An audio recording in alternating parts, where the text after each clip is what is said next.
Hello, FLO Chennai. Respected Chief Guest, past Presidents, past Chairs, my committee, my dear members and guests. A very good afternoon to one and all. As the Chairperson of FLO Chennai, it gives me immense pleasure to welcome all of you for our second speaker meeting of the year. We have had an extremely eventful month. With our inaugural event, we had the impressive Twinkle Kanna. It was a great event and a record attendance of 350 members. And we want to continue this momentum, and today we have with us a very dynamic, popular, most recognizable face in India, Mr. Ankur Warikoo. He is here to share his valuable insights on growth mindset. Ankur, our organization is more than 40 years old. We are a division of the Federation of Indian Chambers of Commerce, the women wing of that. And FLO Chennai is recognized as one of the pioneering arms of FICCI across India. It has been a pivotal force in nurturing entrepreneurial spirit, advocating for women's rights, and empowering women in leadership roles. I must say, the entire committee has been extremely active this year, taking so much effort to see what we can bring to the table for our membership. Within just 20 days in April, we made tremendous strides in engaging with our members. I'd like to share, yesterday we had a round table with the intellectual property legal rights team. We recently met the British High Commission, and we're organizing an exclusive meeting at the British High Commission for our members over tea to understand the opportunities that we have to set up business in the UK and export services there. This is brought to us by the networking vertical. We're also in the process of curating an exclusive workshop for women on board with a large MNC to train us to take up directorship roles. We have an MSME workshop coming up with the Hindustan Chamber of Commerce on May 4th. It will be very beneficial for small businesses. And also tomorrow, we have a product design session by the skilling vertical at ITNT Tamil Nadu Technology Hub, Government of India. So I'm very happy to share that we've been engaging with various self-help groups to do a need analysis. We've identified projects to teach financial literacy, to upskill women in rural areas and underprivileged pockets, and we have set a tall target on the impact that we want to create for this year. For those members who would like to contribute their time or CSR funds, we'll be sending out email this week. Please do let us know and sign up. Last but not the least, I'm very proud to say we have an 85% membership renewal for the year already. The accountant in me is very, very proud of this. Thank you to the empowerment team for pulling this event together, the executive committee and the volunteers for your steadfast support. It really took a village, guys, and with that I extend a warm welcome to all of you. It is my pride, pleasure and privilege to introduce to you a self-made, dynamic powerhouse who has, through his lucid, non-preachy, witty and most natural ways, casually written 3 best-selling books and strikes a chord with most people. In Shakespeare's Hamlet, he talks about a man in his life playing many parts. Our guest today perfectly fits that bill. Ankur Warikoo is a serial entrepreneur, public speaker, best-selling author, mentor to young entrepreneurs, angel investor and a content creator. His deep, witty and honest thoughts on success, failure, money and investing have made him one of India's top most personal brands.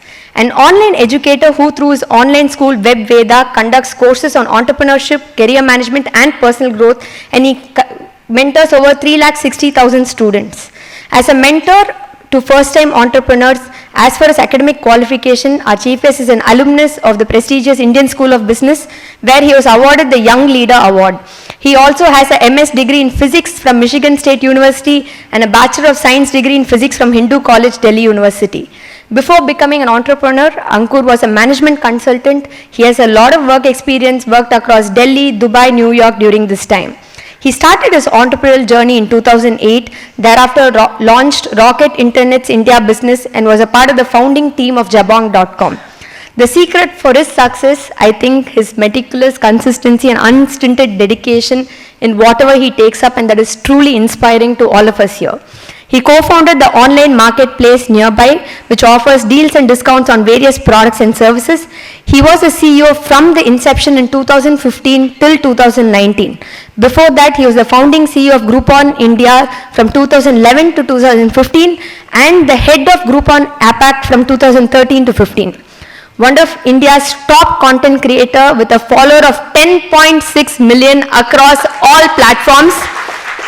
In fact, FLO Chennai definitely got more followers after having him here, and the hall is a testament to that. He was also part of Fortune magazine's 40 under 40 list for India, Forbes Top 100 Digital Creator List 2022, LinkedIn India's Top Voices for 2018, 2019 and 2020, LinkedIn India's Spotless List, and India's Top Executive Under 40 by Business Today. I don't think any magazine has left him out or not given him an award. Having given you this brief introduction of Mr. Ankur Warikoo, Dynamo, Financial Viz, best-selling author, to the audience, I now allow him to take you through this journey of his growth mindset and his personal journey. We are really looking forward to this. Thank you so much. Over to you, Ankur.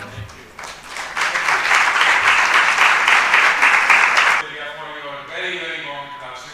Sorry, should I say CA, CFA, CMA, MD, LLB, Honorable Chief Divya Abhishek, thank you so much. It's a pleasure and very intimidating to be sitting next to her with all the degrees. I was like, what were you doing all your growing up years? Studying clearly.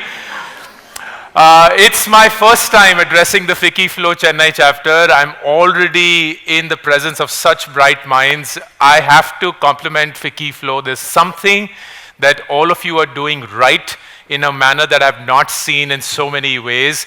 I think I've been to now 7 or 8 chapters across the country, and every single occasion, without any doubt, has been immensely gratifying. I have left that evening with so much that I've absorbed. There's energy, there's passion, there's commitment, there's will, and it's very rare to see such a diverse and yet coming together homogeneous group, because often you find diversity but then you find your pockets in there and you can clearly see divide, but I've never felt that in any chapter, certainly not the minute I stepped into this hall. As Divya mentioned, my job here is to teach you about something very boring, but I certainly will not attempt to teach you anything. I have nothing to offer or to teach. I only have one thing to do, which is to share my life. I've had a wonderful, absolutely fascinating life so far, and I hope that it continues with the way that it will. And what I will do is walk you through my journey as simply as I can, but through that, leave you with the lessons that I have learned living this life. It's not the way that I had planned it to be. Much like I would imagine Divya to be when she was growing up in school, I was one of those. I don't know if you come across like the one who was very clear of what she wanted to do in life early on. I was one of her, but clearly not as accomplished as she has been. I knew very clearly what I wanted to do in life very early on. Class 7th or class 8th in school, while most of the students were still figuring it out and going through their teenage life, I had devised a plan for my life as far out as I could see. And it comprised of 3 things that I wanted to accomplish in life. Goal number 1 was to go to the US to get a PhD. I always wanted to become a scientist. I felt that becoming a scientist is the most honorable thing to do. Any engineers in the house? Yeah, a few of them. So engineers, I thought, sold their soul. They're like, no, we'll just go after money. We don't want to learn about sciences or anything. We'll just build machines, make a lot of it. But scientists were the ones who just truly helped the radar and moved the way forward for sciences. So I wanted to become a scientist. Step number 2 or goal number 2 of my life was I wanted to specialize in space sciences. So I wanted to become a space scientist. And there was only one place as a space scientist that I wanted to work at: NASA. That was it. ISRO was not as cool as it is today back then. So NASA was the place to be. This was my McKinsey, my Google, my ITC. The top recruiter in my head was like, NASA, that's where I want to be. And then goal number 3, as a space scientist working at NASA, there was only one place I finally wanted to be on: Mars. This is before Elon Musk has come into the picture. This is before Shah Rukh Khan in the movie Swades has come back as a NASA scientist trying to change India. So none of this is polluted by Bollywood, startup culture, or any of this. True middle-class ambitions: go to the US, get a fine degree, become a space scientist, work at a really nice place, and then be on the place that everyone wanted to be. Like today, Mars is a tourist destination, but back then, Mars was the place that scientists wanted to hang out at. So every goal, every step, every action, every waking second of my life, I was as determined, as focused as I could be, and this was the only thing that I cared about. I was, and still am to a great extent, a very focused individual, not get distracted too easily. So I took up science in class 11th and 12th and started thinking about what to do. And then I joined Delhi University Hindu College as part of its Bachelor's of Physics program. Anyone here who happens to be from Delhi University by any chance? Oh, quite a few of you. Yeah, so you would know nothing happens at Delhi University. No, nothing happened. Academically, I did not get anything out of college. I was thinking, oh, Hindu college, really good place, and you literally have to work your ass off, get like 90% plus, then go to this place, and then nothing's happening there. The professors couldn't care less, the students couldn't care less, everyone's on their own. I did not get anything out of college. The only thing I got was my wife. And I'm glad that I found her, otherwise college would have been a complete waste and a disaster. I wasn't looking for her, this wasn't planned, this wasn't like, oh, I didn't get anything out of academics, so might as well just get a lady. None of that, we just chanced into each other, I'm glad that we did. But as I said, super focused, even this relationship couldn't shake me, deter me. I knew what I had to do, so I started applying for the US universities for the PhD program that I was eyeing. And I got through Michigan State University for its PhD program in astrophysics on a 100% scholarship, which was frankly the only way we could have afforded it. So as much as you say, wow, we were like, phew, thank God. Because we come from a very, very humble background. Dad and mom have really worked their ass off to give us the life that we have as sister and brother. And we never had enough money. We certainly didn't have enough to dream about going to the US and then to also pay for that education on our own. Not happening. So the scholarship was the only way we could have afforded it, and I'm so glad that that happened. And the next thing I know, I find myself in the US as a student who's trained in the Indian education system. And I don't know how many of you have studied outside, but when I studied outside, I figured that there's something that we are taught in the system that nobody else is told or taught. And that is, how many days before the exam do you start studying? Because that is an art. We are told precisely what to study, what not to study, what has come in the last 10-year question papers. Just memorize that, vomit it in the 3-hour examination that you have, walk out of the hall, start exchanging notes with your friends of what they answered and what you answered, very quickly figure out where you've gone wrong and where you got right. And before a single evaluator has even touched your answer script, you know exactly how much you've scored.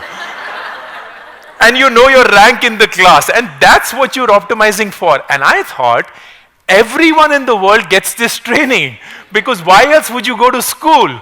No, only we get it. So I wasn't going to back off any moment. I was deploying 18 years of my training in school and college to the hilt, and lo and behold, it worked. I was top of my class, I was killing it, my professors loved me, my students hated me.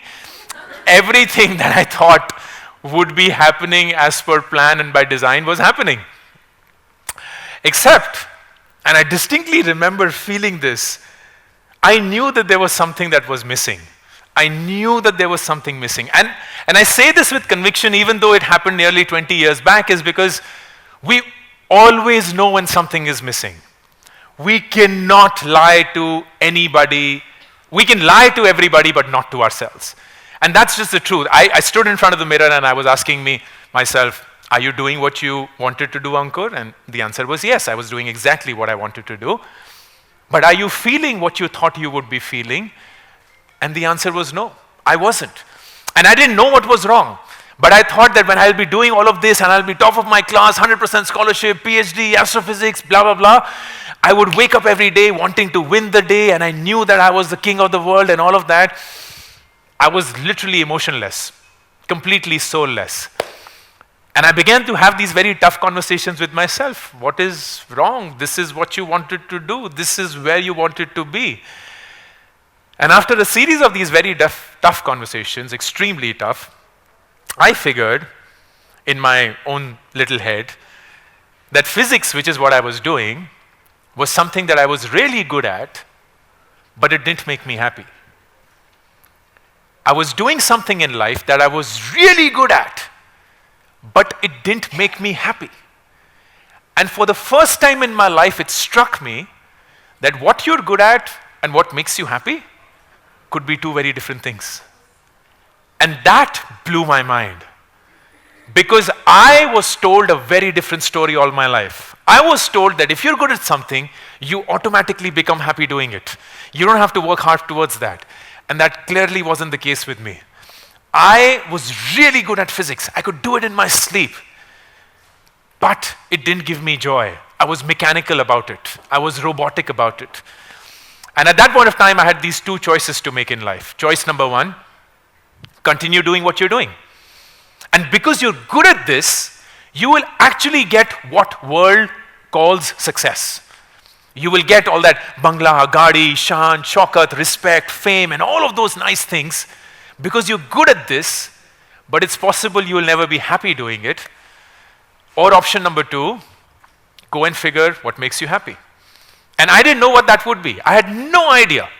What I knew with conviction though is if I'm not happy doing something, it just intuitively feels like I can never be the best at it. If I'm not happy doing something, how can I be the best at anything? So it was clear in my mind that this was not what it was meant to be. And at the age of 24, I decided to drop out of my PhD and come back to India. And you can imagine how that conversation went with my parents. They were like, what is wrong with you? For 8 years, you've been badgering our mind, physics, astronomy, NASA, and now you're giving us this bullshit theory, oh, I'm good with this, I'm not happy, whatever that means.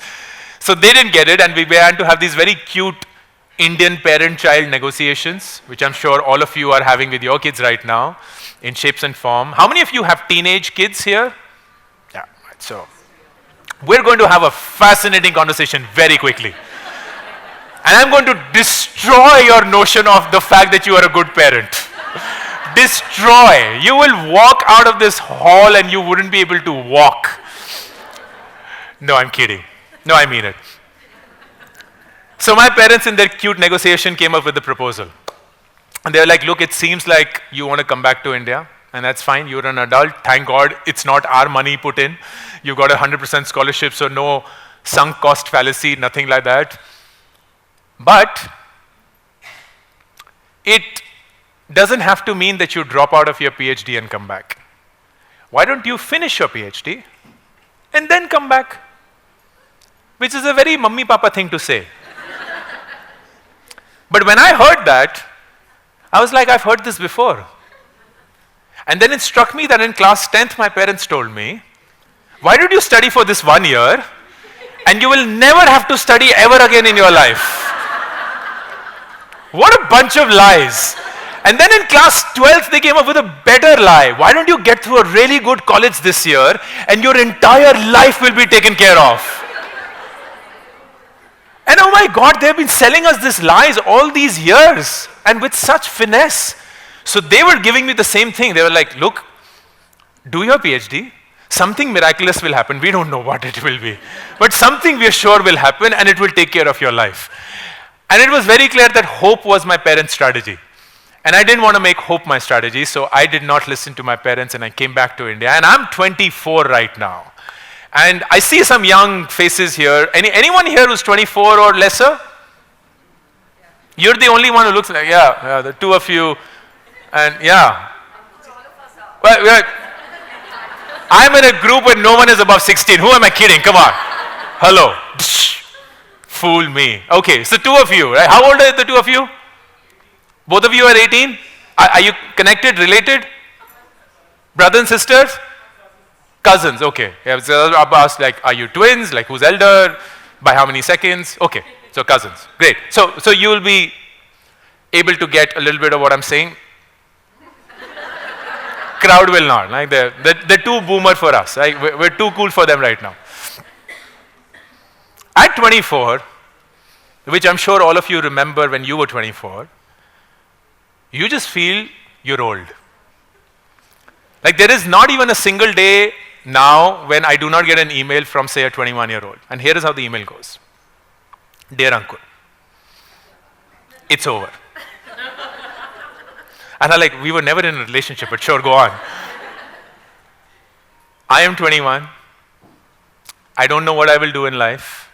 All of my friends have got a job. I have no idea. My parents are putting the pressure to get a good job. I don't like it. I'm too old. It's over.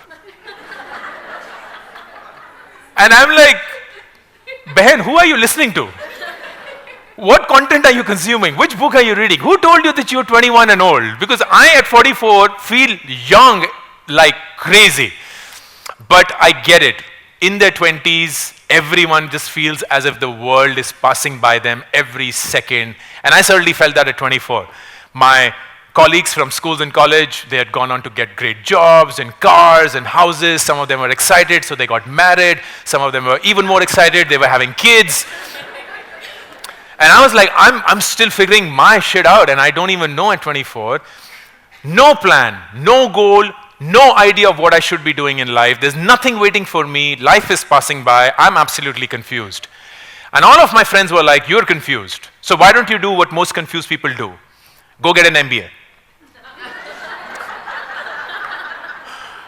How many MBAs in the house? We all know the truth. We can't run away from this. Nobody goes for an MBA because they know what they want to do in life. We only go to an MBA because we do not know what we have to do in life. And we're just hoping that there's a magic wand that we'll pay money for and everything will get sorted, much like our parents told us about class 10th and 12th. Not happening. And as luck would have it, I come across this rather young school. It's a 5-year-old school. It's an insanely expensive program. So if I did get through, we'll have to take what will be the Warikoo Khandan's first ever loan, if we were eligible in the first place or not. But the fascinating thing about it is, it was a 1-year MBA, which was a new concept in India, so I wouldn't have to spend 2 years figuring whether that was the right program for me or not. And if I did get through, the best part about the program would be, my batchmates were people who had real work experience in life. They actually knew what the real world was, because I did not know anything about the real world. I knew nothing. I was like this blinders put on physics geek nerd who knew nothing what sales is, marketing is, finance is, IT, HR, all of those things. So for me to spend time with people who were so different from me would be the best way for me to learn. So I applied to the Indian School of Business, and thank God the person who saw my application and thought that I was worth it, because that 1 year just fundamentally changed my life. It changed everything about my life. And I reflect upon it, I think the big reason was because while I went to ISB looking for a job and a career and a profession and a company and a brand and all of those nice things, I went to ISB looking for myself. Who am I? What am I good at? What am I not good at? What are the things that I should or should not be doing in life? And I needed answers to those questions, which I did find. I also found out while at ISB there is this really cool profession called consulting. And it's fascinating. You get paid a lot of money to work with very smart people on real life business problems, and that problem changes every few months. I was like, this is the best way for me to learn anything in life, because I know nothing about the life, and for me to marry into an industry with no idea would be so foolish. But here is something that will come on a platter, it will give me good money, great people to work with, and I will keep learning about new industries. So I started preparing for consulting jobs, which is a very coveted job in a business school, and I got through a really good consulting firm. And the next thing I know, as a 26-year-old, I'm sitting in the boardroom of very large companies, literally in front of people whose faces I've seen on the covers of newspapers and magazines, telling them on how they should be running their business, basis the Excel sheet that I have made, basis my understanding of their business, of which I had no idea until 2 weeks back. And I was like, why am I in this room? I'm 26 years of age. You have worked in this company for longer than I've lived on this planet. This relationship is not equal if you haven't figured it out. But they weren't throwing me out, and if they weren't throwing me out, I wasn't complaining one bit, because every single day in consulting I was getting to learn so much and experiencing so much. It was so refreshing.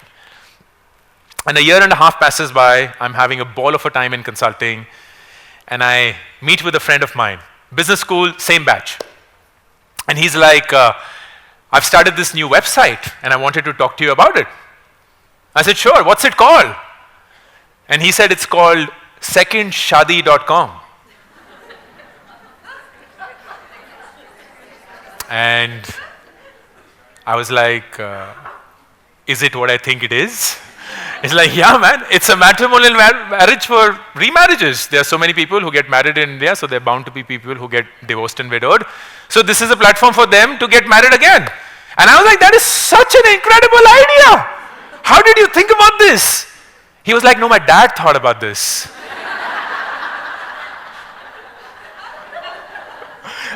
And I had the exact same reaction as you all. I was like, uncle and auntie gone. But in my head, I couldn't express that to him. Like, he's a dear friend. So I had to show my excitement in multiple other ways. I'm like, oh, is there a way that I can help? This is so cool. I want to do this. I was like, yeah, that's the reason I shared it with you. You are I'm a software engineer. I'll build this thing out. But I think you and I can make a good team. Do you want to do this together? And I was like, yeah, I'll be honest. I'm learning so much in consulting. I'm enjoying so much. I'm earning money for the first time in my life. I think it will be foolish if I give all of that away and just join you.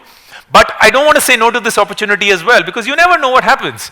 So if you're okay, and I really hope you're okay, whatever time is left out of my day job, I would just love to help.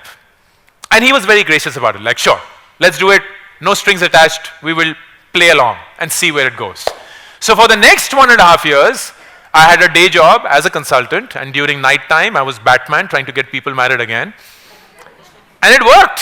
It actually worked. Second Shadi launched, it got to a reasonable size and scale, it got recognition, it got success, and it got to a point where it now needed someone like me to be full-time on it. So at that point of time, I decided to quit my consulting job, take a nearly 75-80% pay cut, down to the bare minimum amount I needed to survive, and join secondshadi.com. And you can imagine how that conversation went with my parents. They're like, तुम्हारा सच में दिमाग खराब हो चुका है. Why do you every 4 or 5 years keep inflicting this pain? Forget on yourself. Why do you keep inflicting it on us? तुम्हारी खुद की पहली शादी नहीं हुई है. You have no idea what marriage is about. You're going to leave all of this grand consulting, job, respect, money to help people get married again? How does this make sense? And in my head, I was like, Ma, Papa, it makes sense because I feel I'm leaving consulting on a high. I love my work. I'm good with my work. People love me. So if this doesn't work out for whatever reason, I think I can always go back to consulting. But I don't know if this opportunity for me is ever going to come back or not. And I don't want to say no to that. So I again did not listen to my parents, much to their disappointment, and joined Second Shadi. And that was a fantastic turning point because we had a ball of a time. We built several other websites. The big one of that became Gadi.com, which is cars.com. It very quickly became one of India's largest car classified websites. And in about 1.5 years, we got an opportunity to sell Gadi.com to a large internet company, make a little bit of happy money on our own. And there were 3 founders, all 3 of us working together. We decided to go our separate ways and figure our own things out. And I then was looking for the next thing to do, and I got in touch with this young company based out of the US called Groupon. And Groupon had just started in the US in 2008 in Chicago, and it was growing like crazy all across the world. They were looking for people to start respective offices in countries, and India was one of those countries. So I got in touch with them, they liked me, I liked them. And the next thing I know, in 2011, I started the Groupon India business for Groupon. Did that for a couple of years, then got the mandate to do Groupon APAC, did that for a couple of years. And then by 2015, it was time for the 4 to 5 year itch to come back. Parents had also had a wonderful 4 to 5 year stint, no damages, no setbacks from me, and the craziness in me came back, and I was like, well, got to do something. And one of those things was very evident that Groupon, which was a really large company at that point of time, had its own problems to take care of in US and Europe, and meaningfully large problems that kept them busy. But because of that, the attention they could give to a company and a country like India was limited. But I was living the India opportunity every single day. And I knew that we could do something really big about the opportunity if we truly did something about it. So I went to Groupon and I said, look, your hands are tied in US and Europe, understandably so. I love the India opportunity and I feel that we should do something about it. You can't do anything about it. So here's a proposal. I want to buy the Groupon India business from you and I want to make it independent. And they're like, what are you talking about? This has never happened before. You're a 100% subsidiary of a publicly listed company listed in the US. This thing has never happened before. And I was like, well, that's not the reason it can't happen. Here are the reasons why it should happen, in my opinion. And it took about 9 months of convincing, and we were able to convince Groupon of why we wanted to do this. So we partnered with Sequoia Capital, which is one of the world's most prominent venture capital firms. And we bought the Groupon India business from Groupon and made that into an independent entity that became Nearby.com. And that started in 2015. And that journey started a whole new chapter in my life, a new brand name, a new business model, a new tech stack, a new way of growing and thinking and building the team. And in 2019, after a lot of hard work, a lot of struggle, a lot of ups and downs, we became profitable for the first time. And I distinctly remember that I thought the day we become profitable, I would feel like, yes, 10 more years of my life, sign me up. Because I've gotten to this point where the startup is now profitable, it can rest on its own feet, and I would be so much more eager to give it my all. And I felt exactly the opposite. I felt my time's up. I've done what I had to do. I've spent 8-9 years in this industry building this thing up. I'm very proud of the team. I'm very proud of the culture we've built. And I think I can do something else with my life. And I don't think Nearby needs me. So at the end of 2019, I decided to step down as the CEO of my own startup and take a 3-month break, trying to figure what I wanted to do. And in those 3 months, March 2020 happened. And all of our plans went for a toss. All of the grand Excel sheets that we had made and all plans for 2020 and all this thing like, oh, it's just a matter of 1 or 2 weeks and thali bajayenge, it'll go away. And we were convinced this was just temporary, this was just made up, and it's not going to last. And lo and behold, it just consumed nearly 2 years of our life. It still shocks me that 2019 is like 5 years back. It feels like yesterday. And when everyone had to reimagine themselves, I clearly was part of that equation. At the age of 40, I turned 40 in 2020, I had to reimagine my whole life. I literally had to start from scratch and think of what I wanted to do, because here I was with all the things that I had done so far, and yet at some sort of a starting point where I had to figure how the next decade or longer would look like. And today, when you receive me so warmly and you give me all this love and this respect that I frankly don't even think that I deserve, the big question in my head always is, how did I reach this point? Because clearly this is not 3 years' work. This isn't something that miraculously happened and one of my videos went viral and then you just fell in love with me and nothing like that. This is clearly something that has had a trend line attached to it, and the curious science geek in me was like, I have to explain this. And here is the explanation that I came up with, which I believe to be true, and that's what I wanted to share with you, because that will give you a glimpse of the mindset that I believe has helped me. When I came back from the US, after dropping out of my PhD, every well-intentioned person in my life told me just one thing: you have to have a plan for your life. You need to have a plan for your life. And it doesn't matter if your first plan did not work. You still need a plan. So plan A didn't work, plan B. B didn't work, C. C didn't work, D, but you cannot live life without a plan. Nobody wins without a plan. And I knew what they were saying was right, but the bigger reality in my head was, how do I come up with a plan? I had a plan for my life. It was the best ever plan. It was a plan that I had crafted for myself, knowing very well what I was capable of. It was a plan that I was working on. It was a plan that I was delivering on. It was a plan that was actually working. It was a plan that I knew I could succeed in, and yet I crushed that plan with my own hands. So on what basis do I come up with another plan? I don't know myself enough to come up with another plan. And any plan that I come up with will just be fake. It will be shallow. It will not have any foundation. So I was forced to ask a different question, and a very crazy question. Is it possible to live life without a plan? And I didn't know the answer, but I knew that I had to find that answer, because that would then hopefully save me. And I think I found the answer, which is what I wanted to share with you. That answer has 3 components to it. And these 3 components have nothing to do with actions, it's all to do with how you think. First, go back to the day when, say, you joined the FLO Chennai chapter for the first time.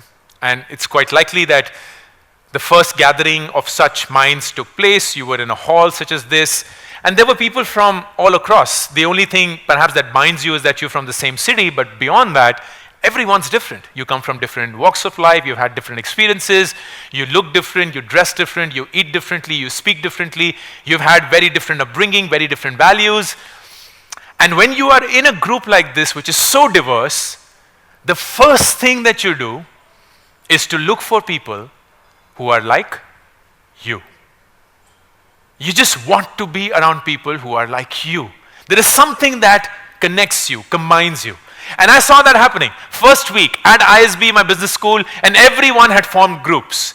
Everyone. So engineers with engineers, mechanical with mechanical, chemical with chemical, CA with CA, CA first ranker with first ranker, CA third attempts with third attempts, Bombay with Bombay, South Bombay with South Bombay, Chennai with Chennai.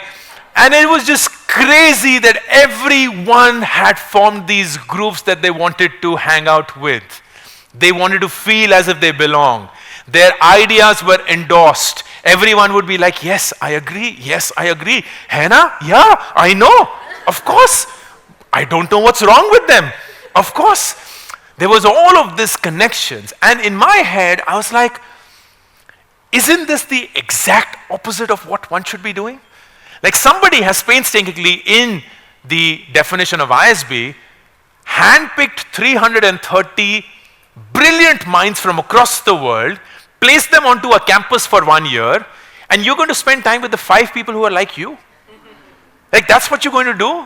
Or somebody has come up with 650 people or 30,000 across the country, FLO unique members, perhaps the only connecting factor is your gender, and yet you would spend time with the 5 women who are like you? That's a disaster of an approach. Because when we spend time with people who are like us, guess what happens? We only hear what we already know. That's it. It's like social media.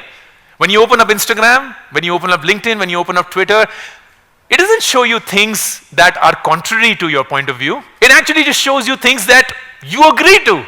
It endorses your point of view. It shouts at the top of its voice, everyone else is wrong. We are right. Here is the video. And you'll just convince yourself of anything that you wish to. You can convince yourself that coffee is good for you. You can convince yourself coffee is terrible for you. And you can convince yourself there is nothing called coffee and it's been a marketing gimmick. And you will always have any video to prove that belief of yours. And you can create that nice, happy, flat earther community and live in that for the rest of your life. Spend time with people who are dramatically different from you. And you may think that you do that, but let me break your myth. Go back to perhaps today, or go back to the first ever gathering of FLO Chennai for you. And you clearly scanned the room, you looked at people, and I guarantee you, even if you were to not raise your hand and admit to it, you looked at everyone and there were 2 or 3 faces you looked at and you were like, no. Not my kinds. Not hanging out with her. Such people are also part of this. You are so judgmental. And when I say you, I don't mean just you. We all are. We're so judgmental that we just close the possibility that there is something to learn from somebody who's so different from us. that there's nothing to learn from that person. Nothing at all. And we just completely block the possibility. And I'd argue this is brilliant. Like even if you were to spend time with a new member every day, it'll take you nearly 2 years to do that. And that'll be the finest 2-year investment that you can make in yourself. Spend time with people who are nothing like you, because that's the only way you get to know something about the world that you don't. Otherwise, you're just living in your own cocoon. How many engineers again? Show of hands. Okay, great. How many humanities students in class 11th and 12th? Social sciences? A few. I would imagine that, like, rest everyone was commerce? Wow, like Divya is literally, she's building her clan. Like this is clearly, absolutely against the first point that I mentioned. This is like, do you have a commerce degree? Oh no? Like, one, why do you exist? But number two, are you even a person? And I often, well, commerce somewhere in the middle of just how the world works, which is true for just in general things. But engineering, like fantastic and fascinating, and so is humanities. Everyone who's an engineer or sciences is trained to think that the world is 0 or 1, bits or bytes, black or white. Everything is decisive. The machine is either working or not working. Like there's no interpretation of the machine working. You'll never have an electrician saying like, if I believe enough, it may work. I think the wire has emotions. If we validate their emotions, they may just spark. No electrician is trained like that. No plumber is also trained like that. Humanities, on the other side, is a completely different way of looking at the world, where nothing is decisive. Nothing is 0 and 1. Everything is a shade of gray. Everything is a continuum. And can you imagine how, if these two minds were to meet, what kind of disconnect at first and then appreciation will happen? Because you look at the world so differently. It's almost like Divya looking at a balance sheet and be like, no, my job is not to match assets and liabilities, but to actually calculate what's the gradient of matching in there. She's never going to do that, and none of the CAs in this room, because you're trained to believe that it has to be assets, liabilities matched. That's the way that the world works, and there's no ambiguity around that. There is a world much outside of your head that exists, and you've no idea about it. And only when you spend time with that world do you get to appreciate and understand the world in a way that you never have. So point number 1, spend time with people who are nothing like you, and you will appreciate the world for what it is. Number 2, and this is classic for mostly FLO. I'm very generalizing in this, but bear with me because I do want you to take some offense. This is 5% of Chennai's GDP in one room. Right? This is the finest of the finest of the finest crowd. All of you are distinguished. You've educated yourself. You, of course, have brilliant net worths. You employ a lot of people. You're self-made. You've gotten to this point where there is a lot of privilege. You've earned it. You worked it. Maybe it was given to you. Couldn't care less. But you have privilege. We all do. But here's what happens when privilege goes unnoticed. Anybody here who's worked at Google ever? Okay. Anybody who's been to the Google office ever? Yeah, so some of you. All right, so you would perhaps relate to what I'm saying. Google, we all know, is a company we love to either hate or love, whichever way it is. But Google offices are very well known, particularly in the Google office, the lunch at the Google office. Very famous. So let me describe it for those who have not seen it or have no idea what I'm talking about. Imagine this room multiplied by 5 times, that's their cafeteria. And along the perimeter of this cafeteria are these stalls. So there's a North Indian food counter, a South Indian food counter, an Italian food counter, a continental food counter, a healthy food counter, juices, dessert, vegan, the works. Politicians bidding into 3. And completely free, absolutely free. So one of these days, I am hanging out with a friend of mine at the Google Gurgaon office, and I'm standing in line of what is the North Indian food counter. And in front of me is a Googler, I can identify him from the badge that he's wearing. He steps outside of the line to check what the menu of the day is. He reads the menu and he goes, and I have to use this word because there's no other way that you will feel the impact. This is what he does. This is a public cafe, and he shouts at the top of his voice. He goes, "Fuck man, aaj fir se dal makhni hai." Translated, "Fuck man, why do I have to eat dal makhni for 2 consecutive days of my life?" And when I heard that, I stood there stunned thinking, what has this person done in life to be complaining about the fact that he is getting to have dal makhni for 2 consecutive days of his life? Something got fundamentally broken somewhere. Clearly. And I then started to rationalize what was broken and why. So here's my bullshit theory, which I think is true. Larry Page and Sergey Brin, the 2 founders of Google, when they started Google, where they're like, we'll conduct what will be the biggest social experiment that this world will ever see. Here's how it will work. We'll get the finest, smartest people in a room, we'll call it a company at some point of time, and we'll give them really complex technical problems to work on, which will keep them immensely happy. But we'll also give them things they didn't expect. We'll give them free food, we'll give them a fancy office, we'll tell them you can come whenever you want to come to work, leave whenever you want to leave, you can wear whatever you want to wear, you can sleep at work, you can cycle to work, you can skateboard to work, you can get your pets to work, you want to get your bird to work, sure, we'll take off all the fans, we will give you insane amount of money, we'll fly you to fancy places, we'll make you stay into great hotels, you will have everything that you need in life. And their prediction was, when we do that, people will get addicted. They will get addicted. They will stand in front of the mirror, they will pat themselves on their back, and they'll be like, I deserve this. I've worked hard in life to get to this point where I deserve this. But Larry Page and Sergey Brin were also statisticians. So they're like, hey, what's the probability that everyone will feel the same way? It has to be non-zero. Whatever small that number is, a percentage, however small, will wake up every morning, stand in front of the mirror, and instead of saying, I deserve this, will actually pinch themselves and say, am I really getting to live this life? Do I really get to live this life? Do I really have this company doing everything that it's doing for me? Do I really get the privilege of working with such bright minds, get paid so much, get all of these perks and privileges? I don't think I've done enough to get all of this in life. I don't think I deserve all of this.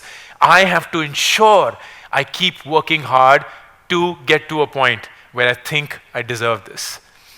And that small percentage drives the company forward. Everyone else is filling in a seat. Everyone else is filling in a seat. And the day someone or something comes and does their job cheaper, faster, better, they will be replaced. But that 1%, nah, nobody's touching them. It's because they are not entitled. They don't feel entitled. They don't feel that they have done enough to deserve what they have in life, so they work to earn that position and that opportunity as much as take it for granted. And that mindset is something that we all, as this distinguished group, can easily fall in the trap of, particularly our kids.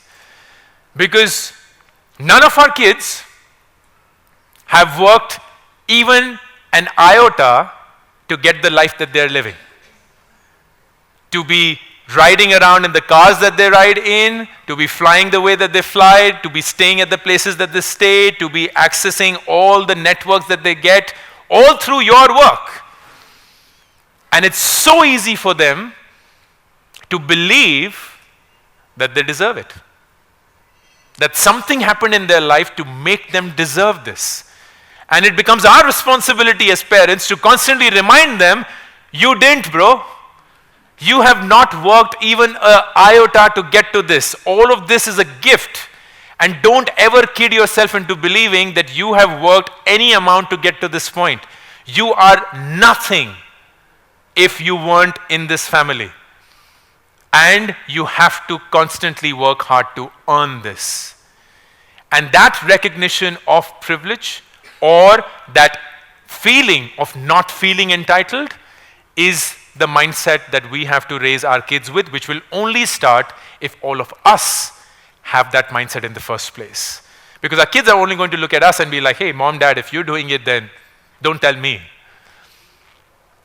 It is really easy for us to feel entitled. It's intensely hard for us to step back and recognize that we just lucked out. We just won the lottery. I genuinely believe I won the lottery. I think about it, and this is something I don't speak about often, but in this group I can. Here are 6 things that happened to me before I was born that I believe account for 99% of my success in my life, if not more. Number 1, I was born a male in this culture and in this world. Number 2, I was born a Hindu Brahmin in this culture, in this world. Number 3, I was born to parents who went to college in this culture, in this world. Number 4, my parents decided that I should go to an English medium school in this culture, in this world. Number 5, we were raised in Delhi, the capital of this country, with the opportunity that it has in this culture, in this world. And number 6, I'm fair-skinned. And when you bring all of these things together, like this is a very gender-specific group, but if I were to do this in a gender-neutral group and I ask everyone to stand up and then I go, okay, whosoever is not this, just keep sitting. So all of you who are not male, sit down. Okay, half of you will sit down. All of you who were not born to college-educated parents, not born Hindu Brahmins, not born blah, blah, blah, blah, blah. I've done this in a group as large as 1,000 or 1,500 people. At the end of these 6 calls, there are no more than 2 or 3 people left standing. No more than 2 or 3 people.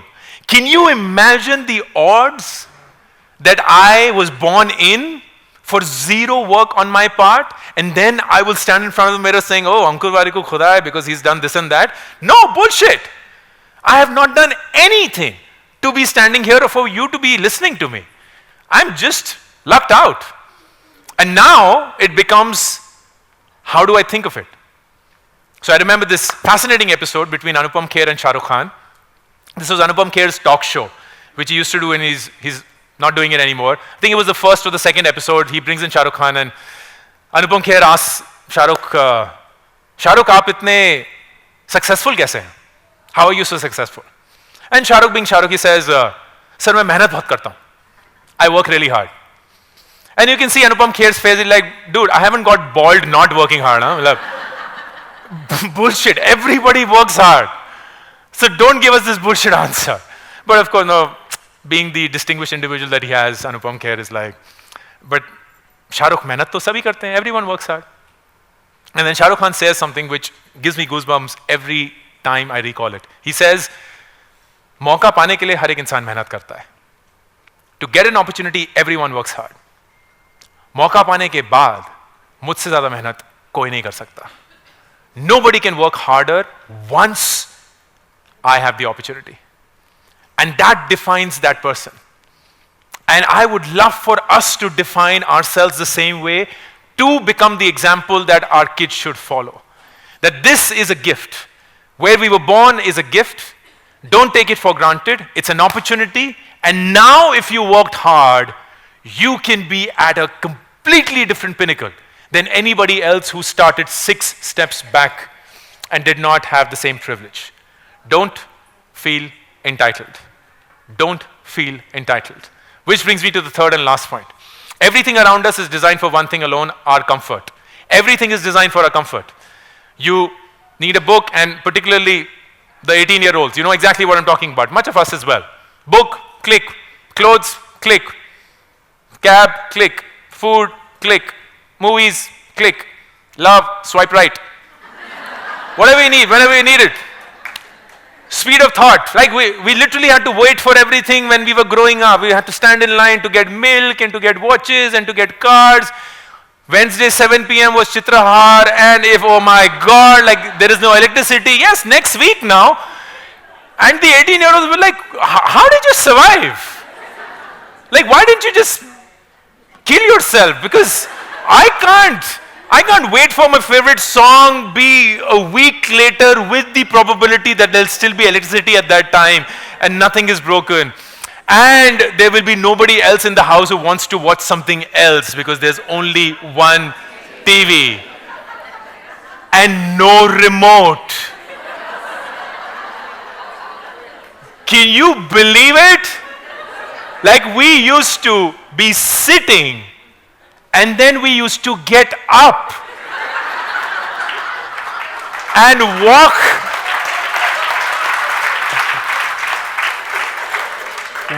to the television and have a conversation with the television. Bro, which channel is DD Metro 1?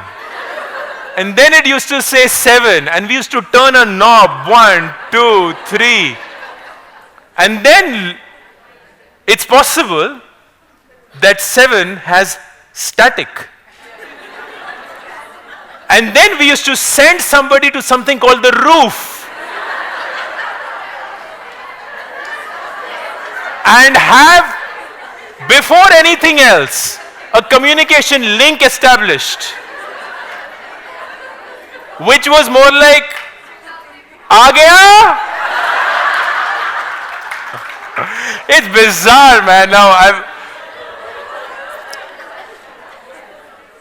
when you have life so comfortable as it is now, I was telling this at the morning event where I was signing my books. I was like, people were asking me, hey, what's the one app that you are using a lot nowadays? And I was almost ashamed to say it's Blinkit. I'm just addicted to that shit. There was a time when I used to plan it, okay, the week is here, so 2 kgs potato, and 200 grams of paneer, and 2 loaves of bread. And now we don't plan at all. And I don't know how many of you are addicted to Blinkit, but it's like, just order. Just order. 10 minutes, it'll be here. And you've stopped even searching for things in your house. You're just lying on your bed, it's like, what do you need? Pencil cells? Sure. It's very easy then to trick yourself into believing that the purpose of life is to make life comfortable. That's the sole purpose of life, because why wouldn't we want this comfortable life? And why wouldn't they optimize for it? Right? Why would they have to work hard or need to work hard or even want to work hard? Because everything can be just solved by comfort. But the irony is, when we look at people that we would want to be, when we are inspired by those individuals, we look at them as like, that's the person that I would love to imbibe in myself. Very clearly, they on a daily basis are picking up the path of maximum resistance. They're not picking up the easy path. They, for some strange reason, are almost putting their head into defeat, knowing that the probability of failure is very high, and yet they do it because they know that if they win, it will change their life forever. Forever. And they will then play those odds. And when I'm standing in front of college kids, are you both already in college or in school? In school? Just finished school, so you're going to go into college, right? Fascinating time, by the way. You'll learn nothing, but you'll get a wife. No, I'm kidding. Is mom here? Dad here? Mom here? Oh, you're here? Okay, great. I'm not here. The best thing about college, and I often address a lot of college students and I tell them, I first ask them, and let's ask this hall, and we'll all be honest, okay? So nobody's going to lie. How many of you are scared of public speaking? Yeah, so quite a few. Say about 40%. In a college, it's usually 70-80%. Because people are terrified, they want to come up on stage and so on. And I tell them the simple thing. I tell them, look, you have 3 years, 4 years, 5 years, give or take whatever college you've joined. If you come up on stage for the first time ever, here's what's going to happen.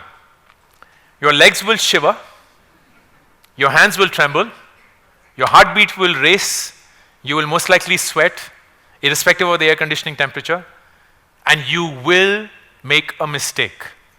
you will conclusively make a mistake because it's your first time and it's something that you're doing for the first time with the nervousness and the fear that you have. But in that moment when you're standing on stage and your legs are shivering, your hands are trembling, your heartbeat's racing, you're sweating, and you make a mistake, there's only one person in the room who's winning, and it's you. Everybody else who's laughing at you or judging you is a loser. And you're the only one winning. You're the only one winning. And you have to put yourself in that spot. It is uncomfortable.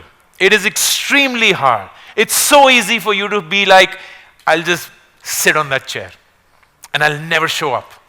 And I'll be in that cocoon, in this nice, happy embryo that I felt like when I was in my mom's womb and nothing could touch me.